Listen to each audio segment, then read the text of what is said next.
Hello dear students, once again welcome to the chemistry lecture.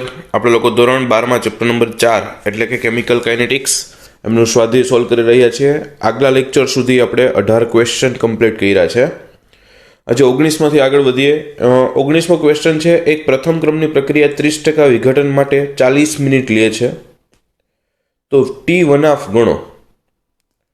અર્ધાયુષ્ય સમય ગણવાનો કીધો છે. પ્રથમ ક્રમની પ્રક્રિયા છે એવું પણ આપણને કહી દીધું છે, અને 30% વિઘટન થાય છે એના માટે 40 મિનિટ લે છે એવું કહી દીધું છે. ઓકે, એટલે 30% વિઘટન થઈ જાય એટલે R0 આપણે સપોઝ 1 લેતા હોય તો RT કેટલું વધે, તો કે 30% વિઘટન થઈ જાય એટલે 70% વધે. બરાબર, 30% વિઘટન થઈ જાય તો વિઘટન થયા પછી સાંદ્રતા શું વધે પ્રક્રિયકની, તો કે 70% વધે. તો પ્રારંભમાં સાંદ્રતા દાખલા તરીકે R0 છે, 40 મિનિટમાં 30% વિઘટન પામે તો 70% બાકી રહે. તો RT કેટલો થશે, તો કે R0 ના 70%, 70% એટલે 70/100 એટલે કે 0.7 R0 વધે. એટલે સપોઝ R0 શરૂઆતનું 1 હોય તો RT શું થાય, તો કે 0.7 R0 જેટલું વધે, કારણ કે 0.3 જેટલાનું વિઘટન થઈ ગયું હોય. રાઈટ. હવે T1 ગણવો છે તો T1 નું સૂત્ર શું થશે, તો કે T1 નું સૂત્ર થશે 0.693/K. તો એમાં શેની જરૂર પડશે, તો કે K ની જરૂર પડશે. તો પહેલા શું ગણવું પડે, આપણે K ગણવું પડે. રાઈટ. તો K ની ગણતરી કરીએ. પ્રક્રિયા પ્રથમ ક્રમની છે એટલે આપણને જે સૂત્ર આવડે છે એ મૂકવાનું છે. K બરાબર 2.303/T log R0/RT. રાઈટ. આ ફોર્મ્યુલા થઈ. એમાં K આપણે ગણવો છે, બાકી બધું આપણને આપ્યું છે તો મૂકી દેવાય કિંમત કે K બરાબર 2.303/T. T કેટલું લેવાનું છે, તો કે 40 મિનિટમાં 30% વિઘટન પામે છે એવું કીધું છે, એટલે સમય કેટલો થશે, 40 મિનિટ. લોગ R0 10 લો તો RT કેટલું વધશે, 7 વધશે. રાઈટ. બસ 2.303 એમનેમ, 40 મિનિટ એમનેમ, અને 10/7 એ જે વધે એમનો લોગ લીધો છે એટલે લોગ આવે છે 0.1549. ઓકે, અને એમનો ગુણાકાર ભાગાકાર કરો એટલે આન્સર આવે છે 8.9185 × 10⁻³ minute inverse. 8.9185 × 10⁻³ minute inverse. K મળી ગયો છે. હવે આપણે શું ગણવાનું છે, તો કે કાંઈ નહીં, T1 ગણવાનું છે. T1 નું સૂત્ર પ્રથમ ક્રમની પ્રક્રિયા માટે શું છે, તો કે 0.693/K. 0.693 as it is. K છે એ આપણે ગોઈતા. કેટલા ગોઈતા, તો કે 8.9185 10⁻³ and by calculating this we'll get answer that is 77.7 minute. એટલે કે અર્ધાયુષ્ય સમય છે 77.7 મિનિટ. એટલે કે પ્રક્રિયકની સાંદ્રતા અડધો થવા માટે 77.7 મિનિટનો સમય લાગશે. રાઈટ. તો પહેલાં શું કર્યું, તો કે કાંઈ કર્યું નથી. આપણને 40 મિનિટમાં 30% વિઘટન થાય એવું આપ્યું હતું, એટલે એના ઉપરથી K ગણી નાખ્યો અને પછી T1 નું સૂત્ર મૂક્યું ડાયરેક્ટ. ફાઇન.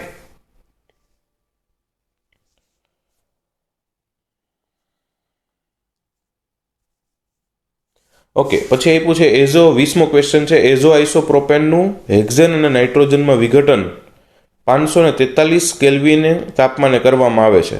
માહિતી નીચે પ્રમાણે આપેલી છે કે 0 સેકન્ડે એનું દબાણ mmHg એટલે પ્રેશર આપ્યું છે P 35 mmHg છે. 360 સેકન્ડે એમનું દબાણ 54 mmHg છે, અને 720 સેકન્ડે એમનું દબાણ 63 mmHg છે. તો વેગ અચળાંક ગણો એવું કીધું છે. રાઈટ. તો એમાં આપણે પહેલા કર્યું છે 360 સેકન્ડ પછી વેગ અચળાંકની ગણતરી કરી છે. આ સમીકરણ બનાવ્યું છે કે ભાઈ એઝો આઇસોપ્રોપેન છે એમાંથી હેક્ઝેન અને નાઇટ્રોજન બને છે 543 કેલ્વિન તાપમાને વિઘટન થઈને. બરાબર છે. એઝો આઇસોપ્રોપેન છે એમનું અણુસૂત્ર પણ બનાવ્યું છે CH3 2 CHN double bond N CH3. Right. Azo એટલે N double bond N. Azo એટલે N2 ટૂંકમાં આમ જુઓ તો N ડબલ બોન્ડ N, અને એમની સાથે બે બાજુ આઇસોપ્રોપાઇલ સમૂહ જોડી દીધા છે એટલે એ થઈ ગઈ એઝો આઇસોપ્રોપેન. એમાંથી હેક્ઝેન એટલે C6H14 અને નાઇટ્રોજન એટલે N2. ઓકે. હવે T બરાબર 0 સમયે દબાણ કેટલું છે, તો કે પ્રક્રિયકનું 35 mmHg છે, નિપજનું 0 હોય, કારણ કે જે નિપજ તો બની જ ન હોય. અને ફેરફાર થાય એ કેટલું થાય તો કે સપોઝ નિપજ આ એક્સ જેટલી બને, આ એક્સ જેટલી બને, તો આમાંથી એક્સ જેટલી બાદ થાય, માઇનસ થાય. તો 360 સેકન્ડે કેટલી હશે તો કે આ એક્સ એક્સ અને 35 માઇનસ એક્સ, કારણ કે શરૂઆતનું 35 હતું એમાંથી એક્સ બાદ થયું. રાઈટ. તો હવે પહેલા એક્સ ગણવું પડે. બરાબર છે. તો કે 300 સેકન્ડ પછીથી કુલ દબાણ આપણને આપી દીધું છે રકમમાં 54 mmHg છે. બરાબર. 360 સેકન્ડ પછી કુલ દબાણ કેટલું છે તો કે 54 mmHg છે. અચ્છા, કુલ દબાણ આપ્યું હોય તો કુલ દબાણ એટલે તો પ્રક્રિયક અને નિપજના દબાણનો સરવાળો થયો તો કે હા. તો નિપજનું કેટલું છે તો કે 35 માઇનસ એક્સ, સોરી પ્રક્રિયકનું કેટલું છે 35 માઇનસ એક્સ, નિપજનું કેટલું તો કે એક નિપજનું એક્સ, બીજી નિપજનું એક્સ. તો એમાંથી એક એક્સ ઉડી જશે, minus x plus x cancel થશે. એના બરાબર ટોટલ કેટલું તો કે 54, એટલે કે 35 પ્લસ એક્સ બરાબર 54. તો એક્સ બરાબર કેટલું થશે તો કે 54 માઇનસ 35 એટલે કે 19 mmHg વધશે. સમજાય છે? કુલ દબાણ આપી દીધું તું, પ્રક્રિયક નિપજ બધાનો ટોટલ કર્યો એટલે એ આવ્યું 35 પ્લસ એક્સ બરાબર 54 એટલે કે એક્સ બરાબર 19. બસ હવે અહીંયા એક્સની કિંમત મૂકી દીધી તો આ 19, આ 19 અને આ 35 માઇનસ 19 એટલે કે 16. ઓકે. જેથી એઝો આઇસોપ્રોપેન માટે પ્રારંભમાં સાંદ્રતા R0 કેટલી હતી તો કે 35 mm હતું અને RT શું થયું તો કે 16 mm વધ્યું. અહીંયા જે આપણે આ ગણતરી કરી ને અંતિમ સાંદ્રતા એટલે કે RT શું વધ્યું તો કે 16 વધ્યું. બસ પ્રક્રિયા પ્રથમ ક્રમની છે, જમાવટ કરવાની છે તો ચલો કરીએ. તો પ્રથમ ક્રમની પ્રક્રિયા સૂત્ર મૂકી દીધું K બરાબર 2.303/T log R0/RT. પણ અહીંયા દબાણ આપ્યું છે એટલે આપણે RI/RT મૂક્યું, PI/PT મૂક્યું. P એટલે પ્રેશર, દબાણ આપ્યું છે ને એટલે P, અને I નો મતલબ થાય ઇનિશિયલ એટલે PI એટલે શરૂઆતનું દબાણ અને PT એટલે અંતિમ દબાણ, રાઈટ, T સમયનું દબાણ. તો K બરાબર 2.303/T log શરૂઆતનું કેટલું તો કે 35, અંતિમ કેટલું તો કે 16.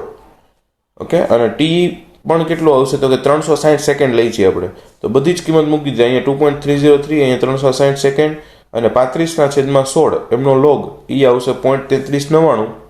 બધાની સરસ કેલ્ક્યુલેશન કરો એટલે આન્સર આવશે 2.1747 ઇન્ટુ 10⁻³ સેકન્ડ ઇનવર્સ, 2.1747 ગુણ્યા 10⁻³ સેકન્ડ ઇનવર્સ. સેમ વસ્તુ કરવાની છે 720 સેકન્ડ પછી.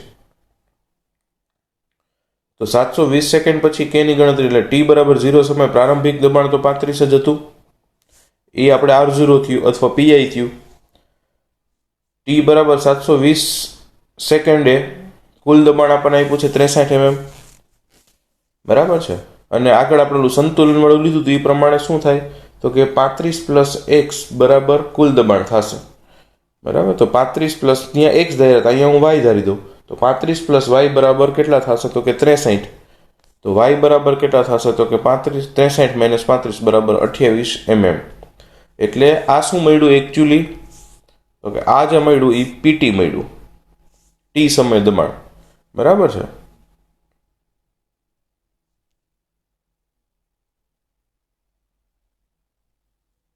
સોરી, એ વાય મળ્યું. યસ. હવે શરૂઆતનું કેટલું હતું તો કે 35 હતું અને અંતિમ કેટલું છે તો કે 35 માઇનસ વાય જેટલું હોય. તો 35 માઇનસ વાય કરો એટલે કેટલું વધશે તો કે 7 mm વધશે. એ આપણું RT થઈ ગયું. બસ આપણી પાસે પ્રથમ ક્રમની પ્રક્રિયાનું સૂત્ર છે, એમાં જ કિંમત મૂકવાની છે. K બરાબર 2.303/T log RPI/PT. તો 2.303 એમનમ અપોન T ટાઈમ કેટલો તો કે 720 સેકન્ડ અને લોગ 35/7 એટલે 7×5 35 લોગ 5 એટલે 50 નું 0 માં એટલે 0.6990. ઓકે. અને એમનું સાદું રૂપ આપશો એટલે આવશે 0.0024 સેકન્ડ ઇનવર્સ. આ બીજો 720 સેકન્ડ પછીનો K મળ્યો છે અને સરેરાશ ગણવું હોય તો આપણને આવડે છે બંને Kનો ટોટલ ભાગ્યા 2 એટલે સરેરાશ કે આવશે 2.21 ગુણ્યા 10⁻³ સેકન્ડ ઇનવર્સ. સમજ પડી શું કર્યું આખા દાખલામાં તો કે કાંઈ નથી કર્યું. એક 360 સેકન્ડે K ગણી લીધો અને બીજો 720 સેકન્ડે K ગણ્યો. બેયની પદ્ધતિ એક જ અને પછી એમનો સરેરાશ કાઢ્યો. રાઈટ. ફરી એકવાર આમાં જો આવી રીતે લખીને પ્રોસેસ આખી કરી છે